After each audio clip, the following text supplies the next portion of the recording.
നമസ്കാരം. പശ്ചിമേഷ്യയിൽ അമേരിക്കൻ സൈന്യം വിന്യാസം ശക്തമാകുന്നതിനിടെ ഇറാന് വൻ ആയുധ ശേഖരം നൽകാൻ റഷ്യയുമായി രഹസ്യ കരാർ ഏർപ്പെട്ടിരിക്കുകയാണ്. തോളിൽ വെച്ച് വിക്ഷേപിക്കാവുന്ന റഷ്യയുടെ ഏറ്റവും ആധുനികമായ വെർബ വ്യോമ പ്രതിരോധ സംവിധാനങ്ങൾ ഇറാന് കൈമാറാനാണ് കരാറായിരിക്കുന്നു എന്നാണ് പുറത്തുവരുന്ന വിവരം. റഷ്യൻ രേഖകളെ അടിസ്ഥാനമാക്കി ഈ നിർണായക വിവരം പുറത്തുവിട്ടത്. ഇറാന്റെ ആണവ പദ്ധതികൾ നിർത്തിവെച്ചില്ലെങ്കിൽ ആക്രമണം നടത്തുമെന്ന് അമേരിക്കൻ പ്രസിഡന്റ് ഡൊണാൾഡ് ട്രംപ് ഭീഷണി മുഴക്കിയതിനോടെയാണ് ഈ ആയുധ കരാറിന്റെ വിവരങ്ങൾ പുറത്തെത്തിയത്. ക്രൂയിസ് മിസൈലുകൾ, താഴ്ന്നു പറക്കുന്ന വിമാനങ്ങൾ, ഡ്രോണുകൾ എന്നിവയെ തകർക്കാൻ ശേഷിയുള്ള ഇൻഫ്രാ ഗൈഡഡ് മിസൈലുകളാണ് ഈ വെർബ. വലിയ റഡാർ സംവിധാനങ്ങളുടെ സഹായമില്ലാതെ തന്നെ ചെറിയ സംഘങ്ങൾക്ക് ഇത് എളുപ്പത്തിൽ ഉപയോഗിക്കാൻ സാധിക്കും. അതിനാൽ തന്നെ ശത്രുക്കൾക്ക് ഈ മിസൈൽ യൂണിറ്റുകളെ കണ്ടെത്തുകയോ ആക്രമിക്കുകയോ ചെയ്യുക എന്നത് അത്ര എളുപ്പമല്ല. കഴിഞ്ഞ ജൂലൈയിലാണ് ഈ വ്യോമ പ്രതിരോധ സംവിധാനങ്ങൾക്കായി ഇറാൻ ഔദ്യോഗികമായി റഷ്യയോട് ആവശ്യപ്പെട്ടത്.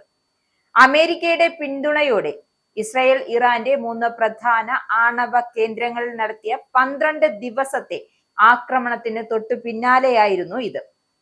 ഈ ആക്രമണത്തിൽ ഇറാന്റെ വ്യോമ പ്രതിരോധ ശൃംഖലയ്ക്ക് വലിയ നാശനഷ്ടങ്ങൾ സംഭവിച്ചിരുന്നു. ഇസ്രായേൽ ആക്രമണ സമയത്ത് ഇറാന്റെ സഹായത്തിനെത്താതിരുന്നു റഷ്യ. ഞങ്ങളുടെ സൗഹൃദം ഊട്ടി ഉറപ്പിക്കുന്നതിന്റെ ഭാഗമായാണ് ഇപ്പോൾ ആയുധങ്ങൾ നൽകുന്നത്. റഷ്യൻ ആയുധ കയറ്റുമതി ഏജൻസിയായ റൊസോബോറോഡ് എക്സ്പോർട്ടും ഇറാന്റെ പ്രതിരോധ മന്ത്രാലയ പ്രതിനിധിയായ റുഹല്ലോ കബറ്റയും ചേർന്നാണ് ഈ കരാർ ചർച്ചകൾ നടത്തിയിരിക്കുന്നത്. പുതിയ ആയുധങ്ങൾ ലഭിച്ചതുകൊണ്ട് മാത്രം അമേരിക്കയുമായോ ഇസ്രായേലുമായോ ഉള്ള ഒരു വലിയ യുദ്ധത്തെ പൂർണ്ണമായി പ്രതിരോധിക്കാൻ ഇറാന് കഴിഞ്ഞേക്കില്ല. അതേസമയം അമേരിക്കൻ ഹെലികോപ്റ്ററുകൾക്ക്, താഴ്ന്നു പറക്കുന്ന വിമാനങ്ങൾക്കും ഇത് വലിയ ഭീഷണിയാകുമെന്നും മോസ്കോ ആസ്ഥാനമായ പ്രതിരോധ വിദഗ്ധർ വിലയിരുത്തുന്നുണ്ട്.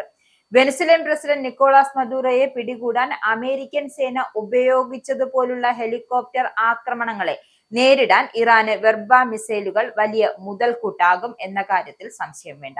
റഷ്യയിൽ നിന്നുമുള്ള നിരവധി ചരക്ക് വിമാനങ്ങൾ അടുത്തിടെ ഇറാനിലെത്തിയതായും ഇറാൻ അംബാസിഡർ കഴിഞ്ഞ ദിവസം സ്ഥിരീകരിച്ചിരുന്നു. റഷ്യൻ സൈനിക ഹെലികോപ്റ്ററുകളായ 6 എണ്ണം ജനുവരിയിൽ ഇറാന് ലഭിച്ചതായും റിപ്പോർട്ടുണ്ട്. എന്തായാലും ഉക്രൈൻ യുദ്ധത്തിൽ റഷ്യയ്ക്ക് ഇറാൻ ഡ്രോണുകളും മിസൈലുകളും നൽകി സഹായിക്കുന്നതിനിടയിലാണ് ഇരുവരും തമ്മിലുള്ള സൈനിക സഹകരണം പുതിയ തലത്തിലേക്ക് കടക്കുന്ന എന്ന കാര്യവും ശ്രദ്ധേയമാണ്.